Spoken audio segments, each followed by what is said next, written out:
In this Specs for Life video, we're going to be taking a look at Solo Leveling Arise Overdrive, an upcoming action RPG game being developed by Netmarble based on the Webtoon with over 14 billion views worldwide, Solo Leveling.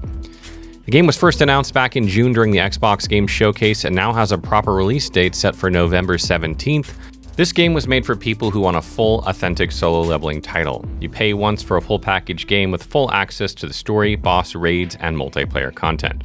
With 6 minutes of brand new gameplay footage, as well as what's been shown in the demo a few months back, I'll be breaking down what you can expect from the game when it comes to following the original Webtoon story, how the combat and progression is going to play out, and what multiplayer content will look like.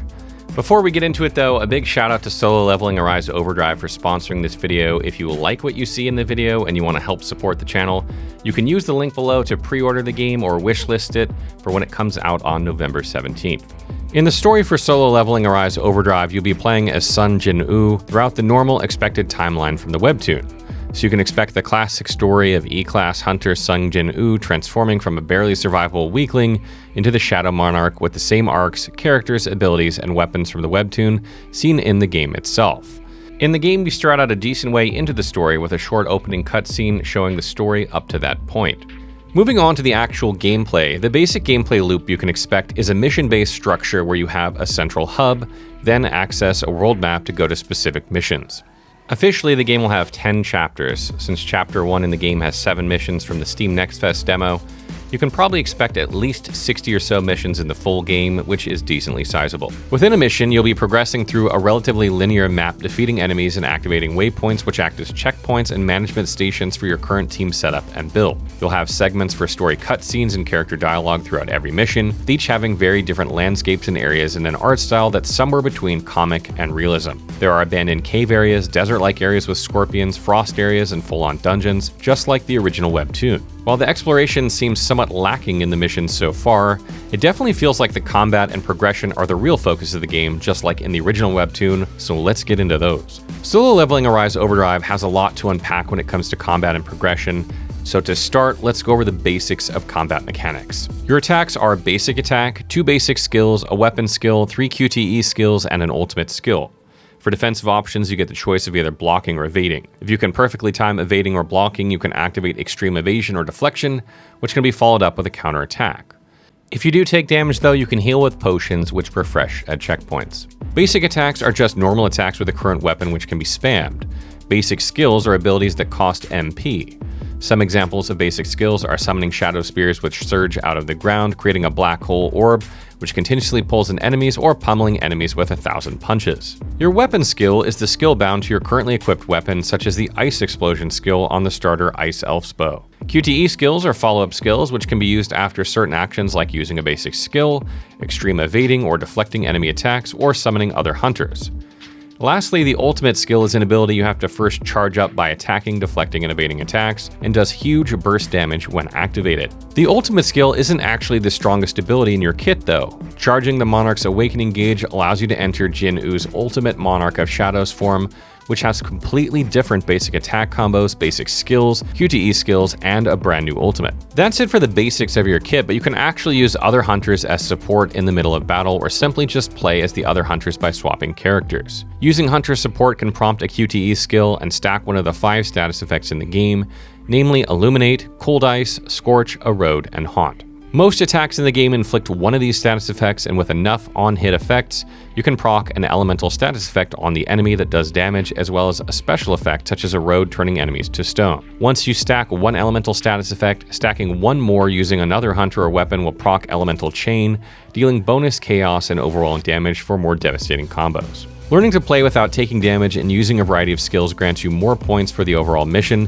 so being able to master the combat actually does have some value in getting the best rewards. So moving on from combat, let's talk a little bit about progression. In terms of progression, clearing missions with a high rank will grant you the best reward, so being able to maximize the style points in combat and not take any hits will actually benefit your progression in this game. Once you complete a mission, you can get a rank from E to SSS, and get XP scaling from that ranking, as well as mission rewards, which can include equipment, gold, hunters, and weapons. Leveling up grants you permanent stats for HP, attack and defense, as well as stat points which you can spend on the character sheet. To give a brief rundown, you have 5 basic stats: strength, vitality, agility, intelligence, and perception. Strength is your basic attack and damage increase, vitality for defense and HP, agility for crit rate and damage, intelligence for MP and MP regeneration, and perception increases the minimum amount of damage you can deal with a single attack. They all have some hidden stat bonuses as well, such as strength decreasing damage taken while blocking, vitality increasing potion efficacy, agility making it easier to extreme evade attacks, intelligence improving chaos overwhelm damage, and perception making it easier to deflect attacks. So you can mix and match stat points depending on what kind of build you want to go for, which will depend highly on your preferred weapon and your priority skill trees, of which there are 12 different skill trees you can level throughout the game. From the very beginning of the game, you're presented with 4 options of combat style: Assassin, Duelist, Elementalist, and Ruler, which are the 4 main combat skill trees.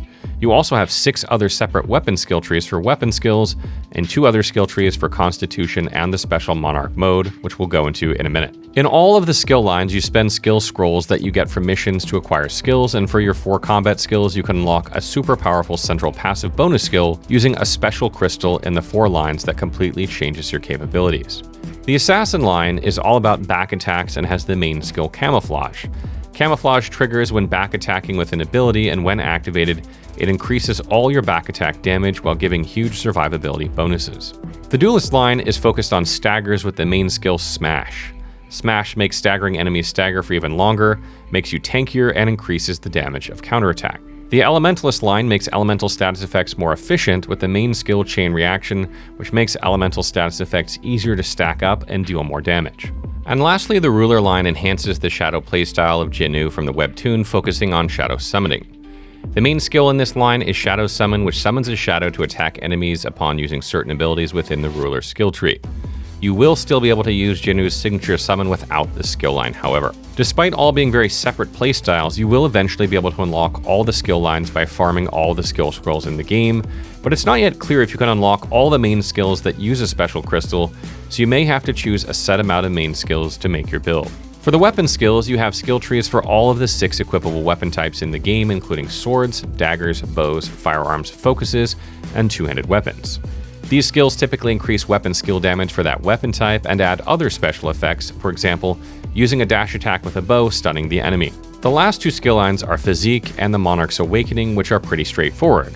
Physique is generally body enhancements such as attack or HP, and Monarch Awakening enhancements enhance the rate at which you can use it and its strength. The skills in the line can range from charging the Monarch Awakening from the start of a mission to making you invincible while using the Monarch Awakening form. You can refund all your skill points in any tree whenever you want to change things around, which is a big plus, and you'll get different skill scrolls for the 3 different categories of skill tree, so you won't have to choose between skill trees when you have points. For example, the Physique and Assassination skill lines use different skill scrolls. Moving on to the hunters in your party. Hunter hiring is a guaranteed recruiting mechanic in this game during progression.